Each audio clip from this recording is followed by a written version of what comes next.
Young Africans ilikuwa mwaka 1935. Sio, umeelewa? Na sisi ndio ilikuwa chachu ya kushinikiza uhuru kwenye nchi yetu. Movement za uhuru zilikuwa zinafanywa kwa vigezo vya Young Africans kuzunguka kwenda kufanya mabonanza. Kumbe ndio tulikuwa tunafanya inspiration ya kutengeneza ya kudai uhuru wetu. Kwa kama tuliweza kudai uhuru wetu, kuwa tuleta shinikizo tukapata uhuru, kweli tushindwe kuleta shinikizo kubadili soka letu na kubadili viongozi ambao wanaongoza soka letu vibaya? Itakuwa tunafeli, itakuwa Young Africans tunashindwa kuitendea haki logo yetu.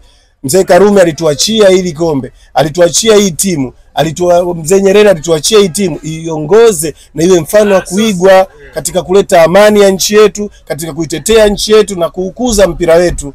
Sasa bila sisi kufanya kuwa na misimamo mikali, kusimama hivi imara, hatuwezi. Kiu yenu ni nini hasa? Kiu yetu sisi hasa tumeshaona waziwazi kwamba kulingana na madudu yanayoendelea kutokea, kulingana yanafumbiwa macho na waziwazi, tena vitu vingine ni vya uchi kabisa, yani vitu vya aibu, watu mpaka kutoka nchi za jirani wanajaribu kuikemea sasa hivi ligi yetu kwa mechi za Simba zinavyoonyesha madudu ya wazi. TFF wamekaa kimya, bodi ya ligi wamekaa kimya. Zaidi wanaendelea kupanga waamuzi wale wanaofanya madudu na wanaofanya maamuzi ya ajabu. Kwa kiu yetu hasa sisi tunahitaji bodi ya ligi na TFF wajiuzuru, watupishe tu.